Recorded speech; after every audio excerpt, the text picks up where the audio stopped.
बिस्मिल्लाहिर्रहमानिर्रहीम। अस्सलाम वालेकुम नादरीन, आप यूट्यूब चैनल देख रहे हैं। मैं इमरान खान हूँ। नादरीन, इमरान खान साहब के जो वकील हैं सलमान सफदर साहब, बैरिस्टर सलमान सफदर, मैं इन्हें अच्छी तरह जानता हूँ। ये बड़े काबिल वकील हैं। इन्होंने सैकड़ों मुकदमात इमरान खान साहब के लड़े हैं और अब इन्होंने एक बहुत बड़ा दावा किया है। दावा उनका यह है कि इमरान खान साहब की अब रिहाई हो जाएगी कानून के मुताबिक। यानी अगर कानून के मुताबिक चलें तो इमरान खान साहब की रिहाई बिल्कुल मैच्योर हो चुकी है। जनवरी से दोनों मियां बीवी ने, इमरान खान साहब ने और बुशरा बीबी ने, अपनी जमानत हासिल करने के लिए दरखास्त दी हुई है और 8-9 माह के बाद अलकादर की हेयरिंग होने जा रही है कल के दिन इस्लामाबाद हाई कोर्ट में। और दोनों की जमानत जो है वो कंफर्म है। यानी अगर कोई रुकावट अदालत की जानिब से ना डाली गई तो दोनों को जमानत मिल जाएगी और उनकी रिहाई मैच्योर हो जाएगी। यानी असूलन और कानूनी तरीके से इमरान खान साहब को कल रात तक जेल से बाहर आ जाना चाहिए। ये तो बात है वो जो सलमान सफदर साहब कह रहे हैं, या बाकी कानून को जानने वाले लोग या कानूनदान या वकला वो यही बात करते हैं कि इसी तरह जमानत हो जाती है। फिर दूसरा, एक खातून की जमानत को 10 माह तक रोके रखना, ये भी एक नेक्स्ट लेवल की नाइंसाफी है जिसकी कोई और मिसाल नहीं है, जो बुशरा बीबी के साथ किया गया। फिर देखें ना, इसमें आप एक दो चीजों पर और गौर करें। अच्छा, क्या इमरान खान छूटेंगे या नहीं छूटेंगे, मैं आपको भी बताता हूं। यहां पे इमरान खान साहब से कानूनी इंतकाम लिया जा रहा है। तोशाखाना केस में पैटर्न इन चीफ जनाब इमरान खान साहब को एक ही हकायक पर मुकदमा में तीसरी बार ट्रायल किया जा रहा है। यानी मुकदमा एक ही नौयत का है, अब तीसरी मरतबा इमरान खान साहब को उस पर ट्रायल किया जा रहा है। तोशाखाना में फर्ज करें कि एक वजीर आजम है, वो 200 चीजें ले गया। वैसे इतनी चीजें तो नहीं ले जाते, लेकिन 200-300 चीजें भी ले जाते हैं।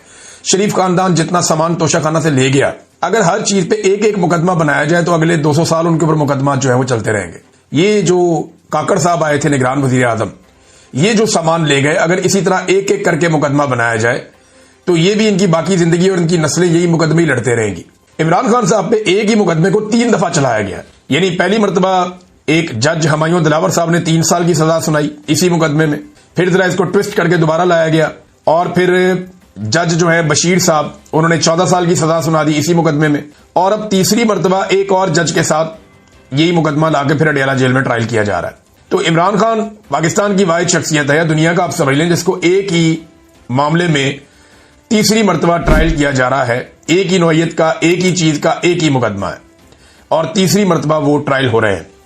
इमरान खान साहब के वकील ने एक और बड़ी अजीब बात बताई। उन्होंने कहा 2 टोटल गवाह हैं जो इमरान खान साहब के खिलाफ आते हैं, जो काबिल जिक्र है, बाकी तो सारे झूठे ही साबित हो गए। एक इनामुल्लाह शाह, ये इमरान खान साहब के साथ ही होता था। एक सुहेब अब्बासी। अच्छा, ये जब भी आते हैं ना अदालत में तो इनसे कोई सवाल किया जाता है तो कहते हैं जी आज हमें सिर्फ इस तोहफे की हद तक याद है, चीजें पिछली हम भूल गए। इंसानी याददाश्त है ना, अब ये किसी इदारे की तरह तो काम करते नहीं, आम लोग हैं। तो ये ऐसे गवाह हैं जिनको जो चीजें याद दिला के भेजी जाती हैं कि प्रोसिक्यूशन आपसे ये पूछेगी आपने ये जवाब दे देना है, जज आपसे ये पूछेगा आपने ये जवाब दे देना है, इस तोहफे से मुताल्लिक आपसे जो भी बातें होंगी वो अपने आप को याद दिला दी है। अगर उनसे कोई सवाल करता फलानी चीज का बताओ जी, वो मुझे याद नहीं है, ये वाली बात बताओ मुझे याद नहीं है, वो जो पिछली तुमने गवाही दी थी एक और वो भी मुझे याद नहीं है, क्योंकि झूठ याद नहीं रहता। लिहाजा इन्हें एक ही तोहफे के ऊपर तैयारी करवा के भेजा जाता है और ये आगे बताते हैं इस तोहफे की हद तक हमें सिर्फ मालूमात है। अब अंदाजा करें गवाह भी इनके पास कैसे कमजोर है। जजों को तो ऐसे गवाहों को नॉर्मली जज उठा के अंदर कर देते होते हैं झूठी गवाही में और गुमराह करने में अदालत को। इस जुर्म के अंदर भी ये बंदे अंदर हो जाते हैं, लेकिन यहां पे जनाब काम चल रहा है क्योंकि एस्टेब्लिशमेंट इसके पीछे खड़ी है। अच्छा, अब ये वकला को लगता है कि बहुत बड़ा दावा है कि इमरान खान साहब रिहा हो जाएंगे कल के दिन में, लेकिन क्या हो जाएंगे? तो मेरी दानिश में ऐसा नहीं होगा। ये नाज़रीन सूरत हाल है। इमरान खान साहब ने जो पैगाम भेजा उसमें आसिम मुनीर साहब के नाम सबसे पहला पैगाम था। अलीमा खानम लेकर आई। इमरान खान ने आसिम मुनीर को बराह रास्त पैगाम भेजा। ये मैं इमरान खान का पैगाम आप तक पहुंचा रही हूं, जो इमरान खान ने कहा है कि आपने जो हमारी जेल में हमारे साथ जुल्म हो रहा है, जो मेरे साथ और बुशरा बीबी के साथ जेल में हो रहा है, ये मेंटल टॉर्चर है। आप ये इसलिए कर रहे हैं, ये आसिम मुनीर को इमरान खान कह रहे हैं, आप ये इसलिए कर रहे हैं ताकि मैं टूट जाऊं। हमारी मुलाकातें सारी बंद हैं, फैमिली के साथ मुलाकातें बंद है।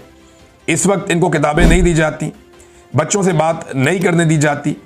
उन्होंने कहा कि अगर आपका ये ख्याल है कि मैं या बुशरा बीबी टूट जाएंगे, हमने ला इलाहा इल्लल्लाह मुहम्मद रसूलुल्लाह सल्लल्लाहु अलैहि वसल्लम कलमा पढ़ा हुआ है और हमने ये अहद किया हुआ है कि यजीदियत और फिरौनियत के आगे सर नहीं झुकाएंगे, क्योंकि ये शिरक है।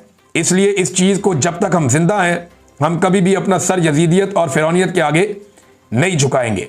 अच्छा, इमरान खान साहब जो कलमे की बात करते हैं, यजीदियत और फिरौनियत की बात करते हैं, तो साथ ही मुफ्ती मुनीब साहब को लॉन्च कर दिया जाता है। मुफ्ती मुनीब साहब ने एक ज़िंदगी गुजारी है एक आलम दीन थे, उनकी बड़ी इज्जत है पाकिस्तान में, लेकिन इद्दत जैसे घटिया केस के ऊपर इनकी जबान नहीं खुली। ये चुप करके बैठे रहे केस वट के, इन्होंने बात ही नहीं की। दीगर इतनी ज्यादतियों ही खवातीन को सड़कों पे घसीटा गया, जलील किया गया, ये नहीं बोले। यास्मीन राशिद 70 साल से जायद उम्र की खातून, जेल में उन्होंने डाला हुआ है, जुल्म और बर्बरियत हो रही है, नहीं बोले। साबिक खातून अव्वल के साथ जेल में क्या हो रहा है, नहीं बोले। वजू के लिए गंदा पानी दिया जा रहा है, नहीं बोले। औरतों को सड़कों पे घसीटा, बच्चों के साथ जुल्म किया गया, नहीं बोले। चादर और चार दीवारी का तकद्दुस बार बार पामाल किया गया, नहीं बोले। लेकिन बोलते कब है, जब ऑर्डर आ जाता है। तो सरकारी मौलवी जो है ना और दरबारी मौलवी जो है, ये तो अल्लाह रब्बुल इज्जत पूछेंगे कि तुमने क्या किया। ये तो मुफ्ती साहब आपको अल्लाह के आगे जवाब देना पड़ेगा जाके। सारी जिंदगी आपने गुजार दी, हम आपकी इज्जत करते थे, लेकिन एंड ऑफ द डे, वैसे ये बड़ी जबरदस्त कहावत भी है एक, और कॉल भी है कि आखिर में जाके सारे एक्सपोज हो ही जाते हैं। तो आप एक्सपोज हो गए, पता चल गया कि आप कहां से ओहदे लेते थे और कहां आपके ताने बाने जुड़े हुए थे।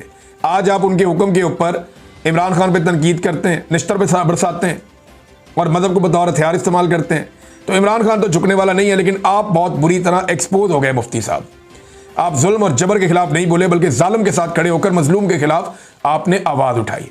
देखिए अब आपके साथ कुदरत करती क्या है। नंबर 2, इमरान खान साहब और क्या कह रहे हैं। दूसरा पॉइंट याया खान के ऊपर है कि फौज ने याया खान को इलेक्ट नहीं किया था, उन्होंने फौज का कंधा इस्तेमाल करके अपनी पोजीशन इस्तेमाल की।